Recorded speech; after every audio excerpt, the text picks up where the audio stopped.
estaremos mostrando a mentira das ofertas.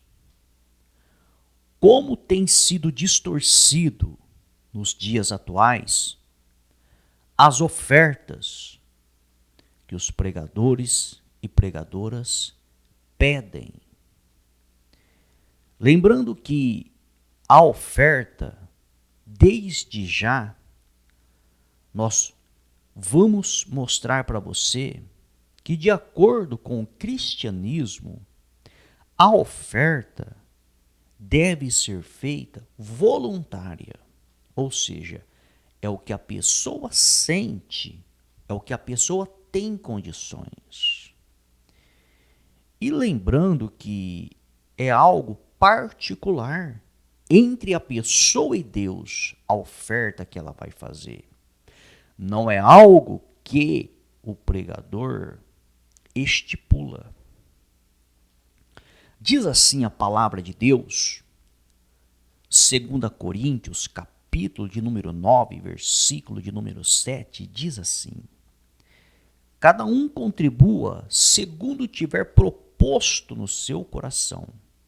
Cada um contribua segundo o que tiver proposto no seu coração, não com tristeza ou por necessidade, porque Deus ama quem dá com alegria.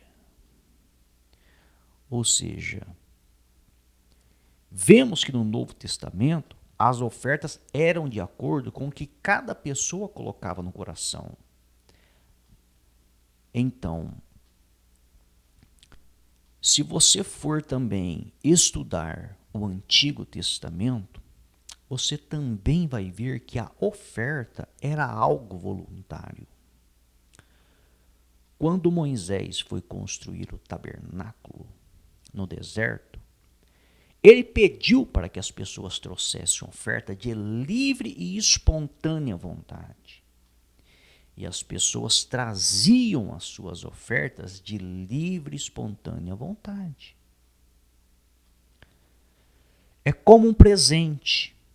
A pessoa, ela dá um presente para outra de livre e espontânea vontade. Ou seja, a pessoa que recebe o presente, ela não diz, olha, eu quero ganhar isso. Eu quero ganhar um presente desse patamar, desse valor. Ela não diz, é a outra pessoa que vai presenteá-la. A oferta é a mesma coisa. A palavra de Deus, de Gênesis e Apocalipse, no Antigo Testamento e no Novo Testamento, prova, sem sombra de dúvidas, que a oferta que nós fazemos a Deus é de livre e espontânea vontade. Você vê desde o início a oferta de Abel, a oferta de Caim, desde o início é de livre e espontânea vontade. Porém, tem que ser algo bem feito, com amor, com alegria. É isso que Deus quer. Então, para manter o trabalho da divulgação da palavra de Deus, é necessário dinheiro. É necessário dinheiro. Mas é de livre e espontânea vontade. Então, muitos pregadores vão dizer o seguinte: olha, mas existe a oferta de sacrifício, onde você tem que vender o seu carro e depositar o dinheiro no altar, você tem que vender a sua moto e depositar o dinheiro no altar, você tem que vender a sua fazenda, o seu apartamento, a sua mansão e trazer o dinheiro e depositar no altar, porque está escrito na palavra de Deus que antigamente os cristãos, quando se convertiam, eles vendiam tudo e colocavam no altar e levavam para a igreja. Então, nós temos que vender tudo e colocar no altar. A chamada oferta de sacrifício, onde você pega tudo que você tem, todo o seu salário, todas as suas economias que está lá no banco e leva, entrega para o pastor aí, para o pregador na igreja. Existem pregações assim, onde pedem oferta de sacrifício, tudo que a pessoa tem. E eles dizem que está na Bíblia. A palavra de Deus. Mas entenda, texto sem contexto. Quando você vai estudar a palavra de Deus no livro de Atos, capítulo de número 4, versículos 34 e 35, olha o que diz a palavra de Deus. Não havia nenhum necessitado entre eles, porque os que possuíam terras ou casas, vendendo-as, traziam os valores correspondentes e os depositavam aos pés dos apóstolos. Aí você diz, olha aí a prova. Eles pegavam casas, fazendas, os bens que eles tinham, vendiam, pegavam o dinheiro e entregavam para os apóstolos, que eram os pregadores da época. Olha aí a oferta de sacrifício. Olha aí os cristãos entregando todo o seu sustento para os pregadores. Olha aí a oferta de sacrifício. Detalhe, continue lendo, continue estudando. Termine o versículo de ler. Olha o que diz, então se distribuía a cada um conforme a sua necessidade. O que era feito com aquelas ofertas era para os apóstolos? Era para a igreja? O que era feito? Preste atenção, leia o texto, entenda o contexto. De acordo com a palavra de Deus, o dinheiro não ficava para a igreja. O dinheiro não ficava para os apóstolos. O dinheiro era distribuído entre os cristãos que estavam com dificuldades financeiras. Pois naquela época a pessoa que assumia a fé cristã, por muitas das vezes, perdia o emprego, era expulso de casa. Naquela época não era como nos dias de hoje. Uma pessoa naquela época que aceitava Jesus Cristo, ela era discriminada, ela perdia o emprego, a família expulsava para fora de casa. Muitas que assumiam a fé em Jesus Cristo passavam a passar por dificuldade financeira por assumir a fé. Então, alguns cristãos que haviam assumido Jesus Cristo, que tinha condições financeiras, vendo esta situação, movidos pelo Espírito Santo, iam lá, pegavam as suas propriedades e vendiam. E traziam aquele dinheiro e entregavam para os apóstolos. Isso é verdade. Aí os apóstolos, que eram homens de Deus, o que é difícil nos dias de hoje, pegavam aqueles valores e olhavam para aquela pessoa que estava ali passando por dificuldade, dava uma certa quantia para aquela pessoa. Olhava para outra família que estava ali passando por dificuldade, dava uma outra quantia. Enfim, eles dividiam em partes iguais para as pessoas que estavam necessitadas. Obviamente, havia uma distribuição de renda igual para que não houvesse necessitado no meio deles passando por dificuldade. Assim como o povo de Deus saiu do Egito e Deus fazia com que o maná caísse, e de manhã os que levantavam, os que colhiam muito, alguns colhiam pouco, porém os que colhiam muito não sobejavam, os que colhiam pouco não faltava, e havia uma igualdade e nenhum morria de fome. Assim era na igreja primitiva quando se iniciou sua igreja. Alguns tinham bastante condições financeiras, outros tinham menos, outros não tinham quase nenhuma. E era dividido por igual e ninguém passava por privações. Era isso que acontecia, nada além disso. Detalhe, os apóstolos não pediam para as pessoas vender suas propriedades e trazer o dinheiro. Nós vamos provar para você que eles não pediam. Era o Espírito Santo que movia as pessoas que tinham condições financeiras para distribuir, para repartir com os demais que não tinham. Era o Espírito Santo trabalhando nas pessoas que tinham condições. Preste atenção no que diz a palavra de Deus, porque muitos pregadores distorcem, eles dizem, olha aí, tá vendo? Os apóstolos mandavam vender tudo e colocar no altar, se não colocasse era amaldiçoado. Olha lá, Ananias e Safira não colocou tudo no altar e foram amaldiçoados. Cuidado, porque os pregadores distorcem a palavra mesmo. Leia a palavra no livro de Atos, capítulo 5, versículos 3 e 4, diz assim: então Pedro disse a Ananias, por que você permitiu que Satanás enchesse o seu coração para que você mentisse ao Espírito Santo, retendo parte do valor do campo? Aí muitos vão dizer, olha lá, tá vendo? Ananias e Safira morreram, foram a óbito, porque não entregaram tudo que tinham, entregaram só um pouco. Continue lendo, continue estudando. Olha o que diz a palavra, ó. Não é verdade que conservando a propriedade seria sua? Olha a pergunta que Pedro faz. Olha, Ananias, você conservando a propriedade, ela não era sua? Ou seja, você poderia ter ficado com a sua propriedade. Não era necessário você ter vendido a sua propriedade. Em outras palavras, nós não pregamos em momento algum para você vender e trazer o dinheiro. Nós não pregamos, nós não mandamos, nós não orientamos. Então, em outras palavras, os apóstolos não pregavam para as pessoas venderem seus bens e trazer o dinheiro para a igreja. Nenhum apóstolo pregava isso. Está aí a prova. Não é verdade que conservando a propriedade seria sua? Se você não tivesse vendido, ela era sua, era um direito seu continuar com ela. Aí continua, e depois de vendido, o dinheiro não estaria em seu poder, ou seja, e já que você decidiu vender, você poderia decidir vender, porque a sua você faz o que quer. E uma vez vendida, 100% do dinheiro era seu.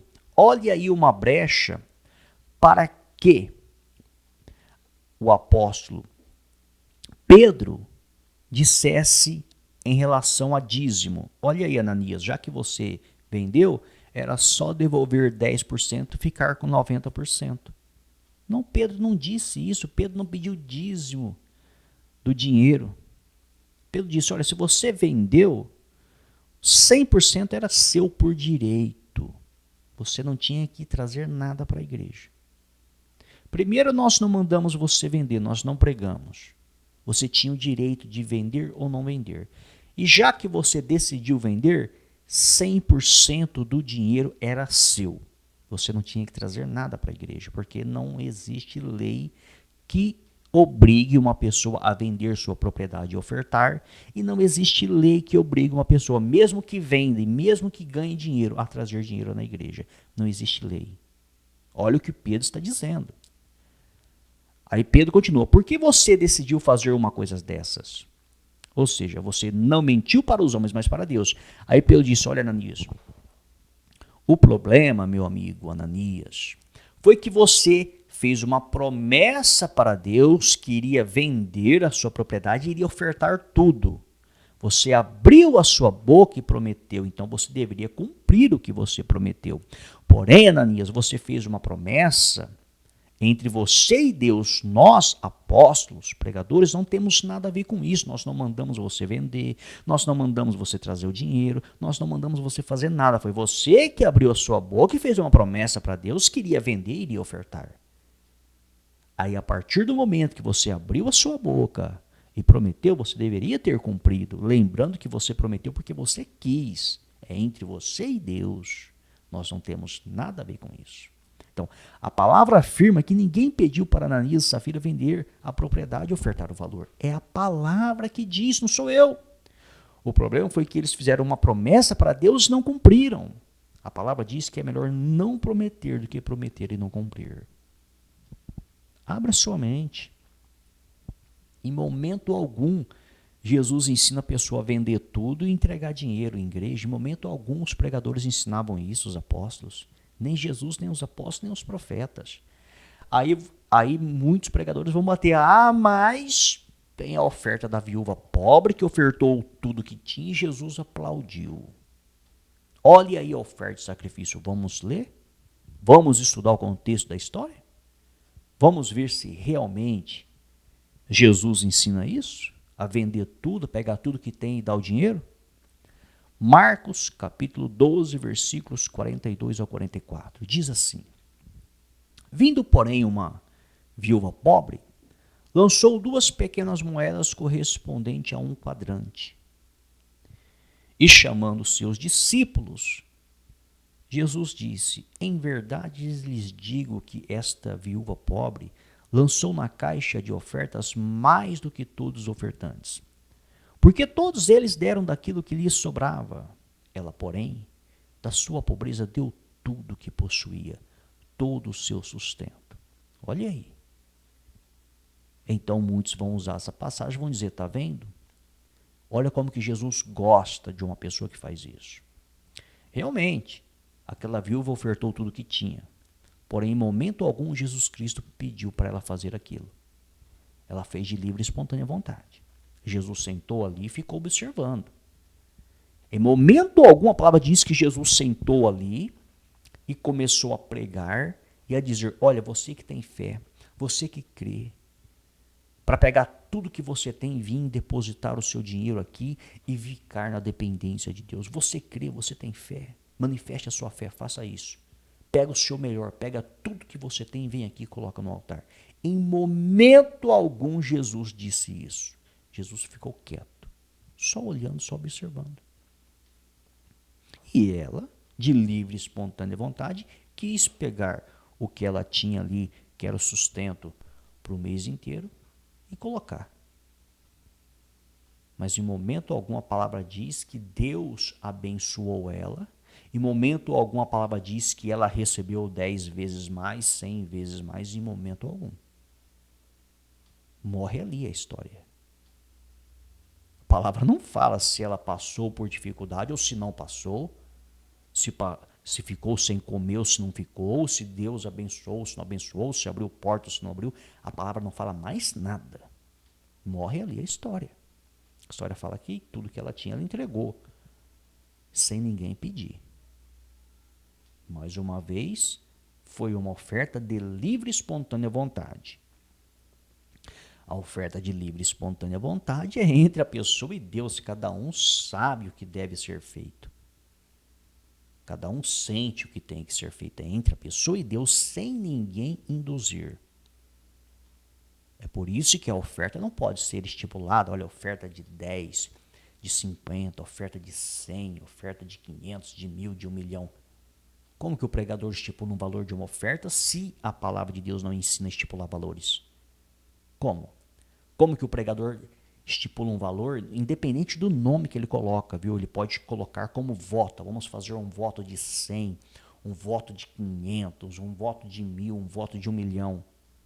Não importa o nome que ele coloca, se é voto, seja campanha, porque é muito comum. Olha, campanha para abrir portas, campanha para fechar porta, campanha para conquistar, campanha para isso, campanha para aquilo. E note, preste atenção, geralmente eles ligam esses votos, essas campanhas, à conquista financeira.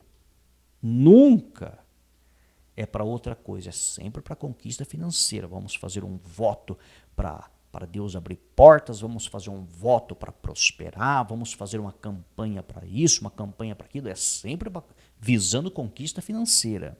E sempre vai amarrar aquele voto ou aquela campanha a uma determinada oferta estipulada, seja 100, seja 500, seja 1.000, 1 milhão, não importa, eles vão falar um valor. Só que nós não temos base bíblica nem no Antigo nem no Novo Testamento para isso. Não temos. Nunca Jesus fez um voto com dinheiro, nunca Jesus fez uma campanha com dinheiro, nem os apóstolos, e estipulou um valor. Nunca. Você não tem base, você não encontra isso nos textos sagrados. No cristianismo que surgiu no país de Israel, isso não existia. Ah, mas o meu pastor faz. Não tem base bíblica. Jesus não ensinou. Os apóstolos ensinou. Nós não temos base. Ah, mas certa vez, Jesus estipulou. Ele falou para um jovem rico pegar tudo que tinha e vender tudo. Então, ele deu a ordem para vender tudo sim. Jesus deu uma ordem com a boca dele, está registrado nos evangelhos, e ele mandou um jovem rico vender tudo. Então tem que vender tudo. Aí não tem para onde correr, foi Jesus quem disse. Vamos entender o contexto? Será que Jesus realmente mandou fazer isso? Vamos estudar. Mateus capítulo 19, versículos 20 ao 22, olha o que diz. O jovem disse, tudo isso tenho observado, o que me falta ainda? Jesus respondeu: se você quer ser perfeito, vá, vende os seus bens. Olha aí Jesus falando que tem que vender tudo. Continue lendo. Continue. Vá vendo os seus bens. Não pare aí não, continue. Dê o dinheiro aos pobres. Ele não mandou trazer o dinheiro para ele. Ele não mandou trazer o dinheiro para os discípulos. Ele falou, dá aos pobres. Você já viu algum pregador falar isso? Pega uma oferta de sacrifício, distribui para os pobres. Você já viu algum pregador ensinar isso? O que ele diz? Pegue a sua oferta, o seu melhor, traga aqui no altar. Eles não mandam você dar para os pobres, ou seja, não estão copiando Jesus, estão mandando você pegar tudo e levar para eles. Olha o distorcimento. E outra, não significa que nós temos que pegar tudo que nós temos e distribuir para os pobres. Isso não significa. Isso aqui foi uma passagem exclusiva onde Jesus estava tratando o problema deste jovem. O que Jesus disse, olha, se você quer ser perfeito, porque aquele jovem dizia que ele obedecia toda a lei. Jesus disse, muito bem, você obedece os mandamentos? Sim, Jesus, eu obedeço desde quando eu era jovem, desde o meu nascimento, eu tenho obedecido às leis, eu tenho sido uma pessoa cuidadosa com as leis de Deus. Jesus disse, muito bem, só falta um. Se você quer ser perfeito mesmo, vá, venda todos os seus bens, dê o dinheiro aos pobres, e você terá um tesouro nos céus. Depois disso, você vem me seguir, vem ser meu discípulo. Mas o jovem, ouvindo esta palavra, retirou-se triste, porque era dono de muitas propriedades. O jovem não aceitou o conselho de Jesus, não. Então, quando você estuda a história e olha o contexto, você vai entender que Jesus Cristo sabia que o coração daquele jovem estava no dinheiro. O coração dele não estava em Deus, estava no dinheiro. O dinheiro era o Deus dele, não era o Deus de Abraão, Isaque e Jacó. Era o dinheiro que era o seu Deus aqui na terra. Por esse motivo, ele fez aquele teste, Jesus testou. Vamos ver mesmo se você é homem de Deus, se o seu coração está em Deus ou no dinheiro. E também Jesus não disse para o jovem dar o dinheiro para ele ou para os apóstolos, como os pregadores de hoje em dia falam. Jesus disse para dar o dinheiro para os pobres. Então Jesus fez um teste com ele, com aquele jovem, porque Jesus sentiu que o coração dele estava no dinheiro. Preste atenção.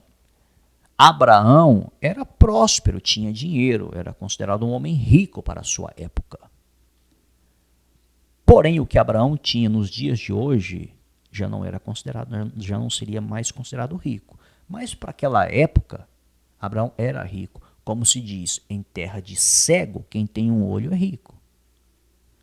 Em terra de cego, naquela época, para aquela cultura, para aquela época, Abraão era rico. Hoje, se for comparar os bilionários do planeta Terra, Abraão não chegaria. Não chegaria. Mas, enfim, não entraria na lista entre os primeiros. Mas, enfim, para aquela época, Abraão era muito rico, tinha muitos bens, muito dinheiro para aquela época. E Deus, certa vez, provou Abraão, assim como Jesus provou esse jovem.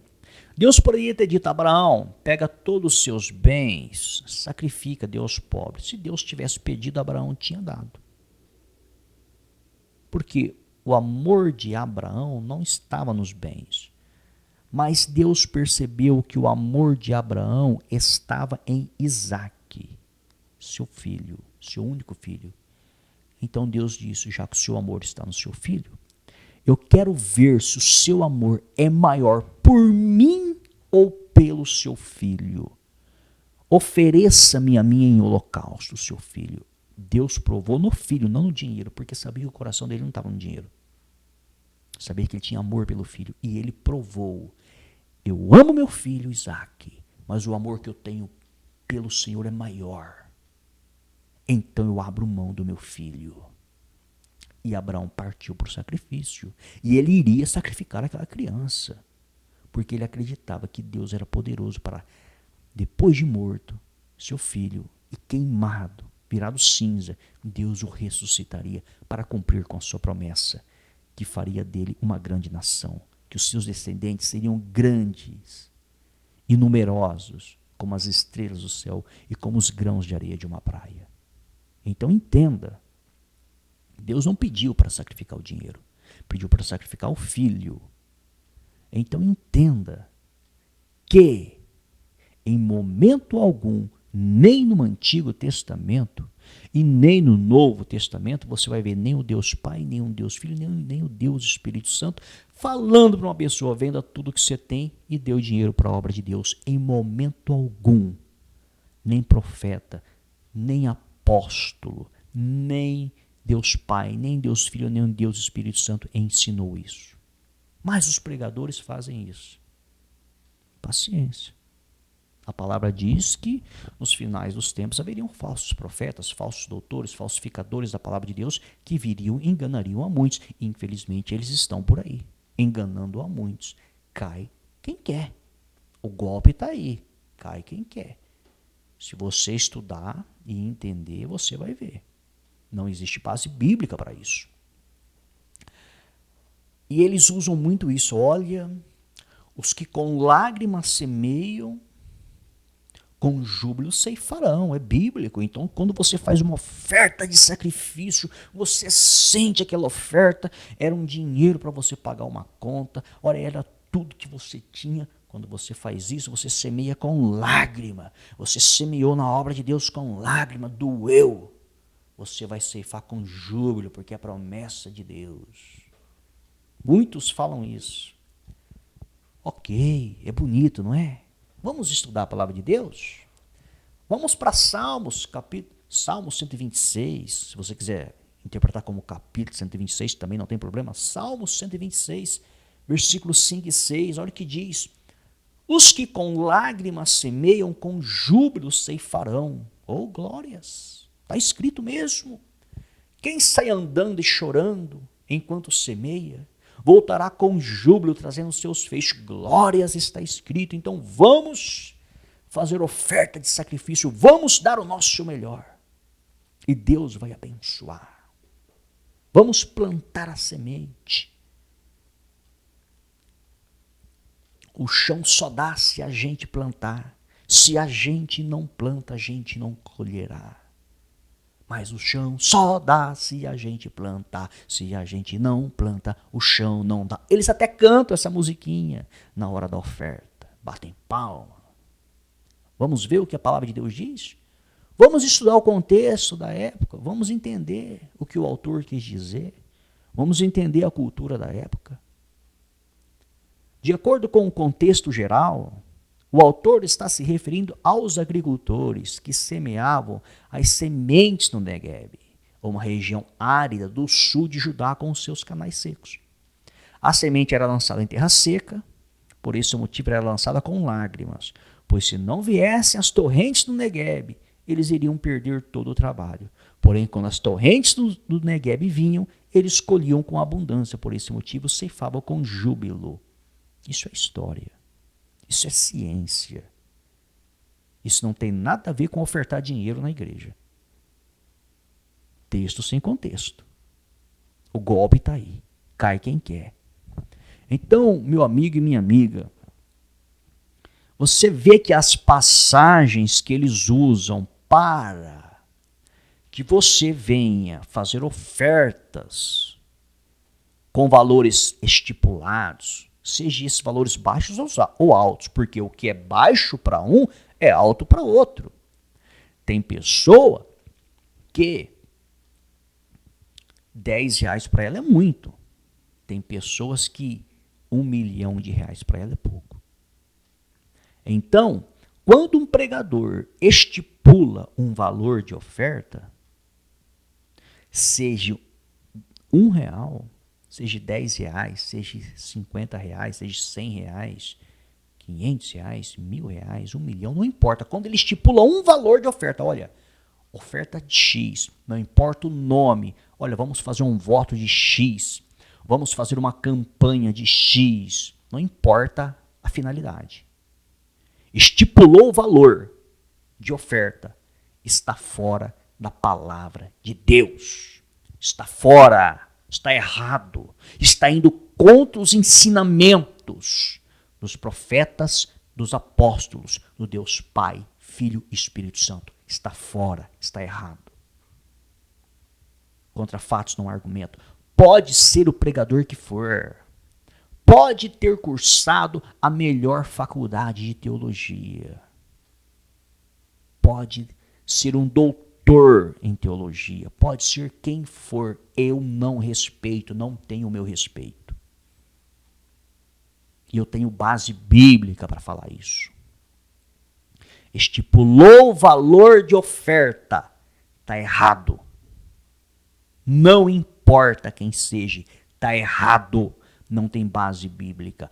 Quantas pessoas perderam tudo que tinha, tudo, e hoje estão endividadas? Quantas pessoas movidas por aquele momento de emoção, com o psicológico fragilizado, porque se a pessoa não tiver um psicológico firme e um conhecimento da palavra de Deus, ela cai. Assim como Deus disse, o meu povo foi destruído porque faltou-lhe o conhecimento. A falta de conhecimento da palavra de Deus faz com que nós sejamos destruídos. Assim como Jesus disse, errastes não conhecendo as Escrituras, nem o poder que há nelas. É um erro nós não conhecermos as Escrituras. É um erro. Se nós não conhecermos o básico da Escritura, nós seremos destruídos, nós estaremos cometendo erros. E esses pregadores, eles fazem isso. Usam textos sem contextos, versículos isolados, para manipular, para enganar, ludibriar as pessoas. É verdade que existem muitas pessoas boas, que talvez ensinam errado pela falta do conhecimento. Mas quando essas pessoas adquirem o conhecimento correto, elas se corrigem. Mas lembre-se, a maioria dessas pessoas não são pessoas inocentes. São pessoas espertas. São pessoas malandras que enganam, ludibriam. Elas enganam as pessoas. Elas ludibriam as pessoas. Esta é a palavra do Senhor Deus.